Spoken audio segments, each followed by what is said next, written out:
Hi guys, we're back. You're watching Going Gone, and we're here at Lake Superior Provincial Park, and we're discovering this area for about 4 days. And we hope you continue to support us, continue to like and subscribe, and hit that notification button. And take a look at the video. Enjoy!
We just finished our hike here at the pictographs in Lake Superior Provincial Park.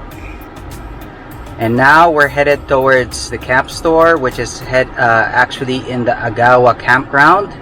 We'll take a look at the Agawa Campground as we are checked in at Rabbit Blanket Campground.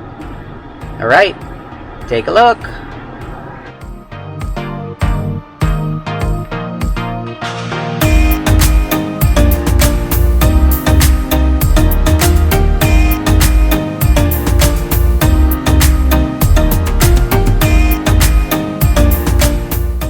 So again, this is the beach area here at the Agawa Campground in Lake Superior Provincial Park. The beach is, as you can see, a very long stretch. As far as your eyes can see, it's just surrounding you. What can I say? It's a beautiful area. If you are lucky enough, you can get campsites right across.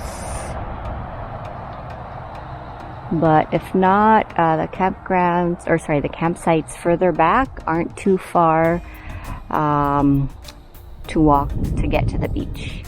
The park store was a bust. It's only until 4 o'clock, so it's only 94 during weekdays, so make sure you get in there before 4 o'clock. Right now we're headed towards, what's the name of this, hun? This falls? Oh, this is at Sand River, and there's a waterfalls. Take a look.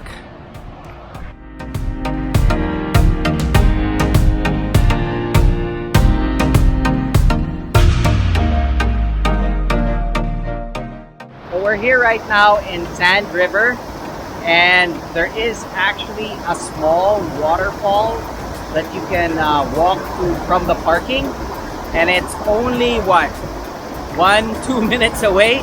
So it's perfect just before we go to the beach. Take a look at this.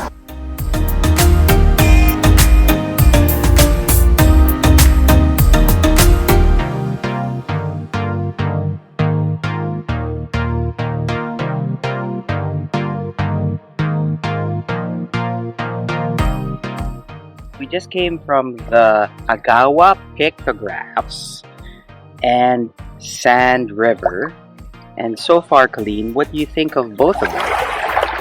I like that it's very picturesque for Instagram, and you can see most of the lake and the different islands.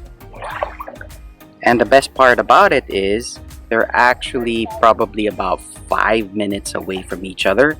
They are in two different areas, but they are worth going towards and visiting at least in one day. How about you, Chris? I like the pictographs in the sense that after you hike and you get that scenic view, it's just breathtaking. So just take note though, for the pictographs, you have to go all the way down towards where the rocks are, and it is all the way in the edge of the rock formation. They are painted in red. Don't be deceived by those some people placed some writings on it, but that's not it. It's the one in red. So the ones that we saw were about a camel. If we're not mistaken, it was a camel that we saw. Alright, continue to watch video.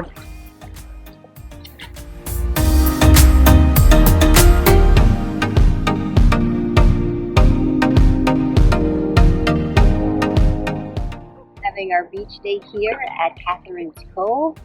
The water is quite crystal clear, but it's very Cold.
And the views are amazing and picturesque. Look.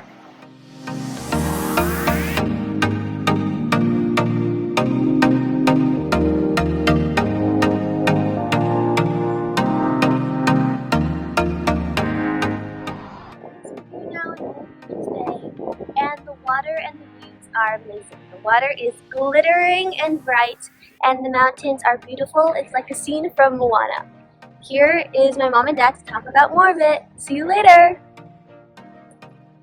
So as Colleen mentioned, we're here now at Old Woman Bay, and we just actually came from Wawa, Ontario, and I just wanted to touch base on what we did in Wawa. First up is the general store. We visited this place called the General Store. Young's, it's actually Young's General Store, and it's relatively one of your general merchandise store where you can buy souvenirs, you can buy typically like t-shirts and stuff like that. More of branding for Wawa, Ontario, and yeah, there's different things outside as well. Outside of the general store, there is a decoration of the Wawa goose and Inushuk, which is basically a native symbol for people, right? Which I can show you a picture right here. And Christina will actually talk about where else we went, which is several falls that we visited. So we went to Scenic High Falls, and as the name implies, it's a spectacular view. The good thing about it is that once you get to the parking lot, it is right in front of you. You just have to walk a few feet. There's a platform as well for another viewing area. To get into the Scenic High Falls, though, it is a dirt road for about maybe 2 or 3 kilometers, but it is worth the drive if you are in the town of Wawa. And the other place that we visited is called Silver Falls, which is just a few minutes from there as well. It's a smaller area that you can view from the parking lot, but you can't really walk to the falls itself. So if you were to choose between either of the two, we would recommend stopping at the Scenic High Falls. So a little tip for you guys with regarding cell signal. We're here now at Old Woman Bay and there is no signal. Well, the subscriber we have is subscription we have is under Kudo Mobile, and there is no signal for Telus or Kudo here. So just take note of that. It is spotty within the Lake Superior Provincial Park area. In Wawa, Ontario, we didn't have any problem with regards to signal issues, right? But in Lake Superior Provincial Park, there are signal issues for Kudo Mobile, so just take note of that. So as Petri mentioned about cell coverage, in our campground where we stayed, which was the Rabbit Blanket Campground, we actually did have good service throughout that campground area. Rabbit Campground. Well, what can I say about it? It's relatively a smaller campground as compared to the Agawa Bay campground that we visited. In terms of, let's say, being able to fit a 15 to 18 foot trailer, on the site that we were at site 36, and it was a little bit tight. It is a pull-through site, but we made do with it because that was what we could actually reserve for, because reservations are they really get filled up here at Lake Superior Provincial Park. And yeah, but if you have the chance between the two, I would maybe book in Agawa Bay the campground as compared to Rabbit Blanket Campground, just because in terms of the size of their RV parking, or the size of their sites, right, are actually bigger.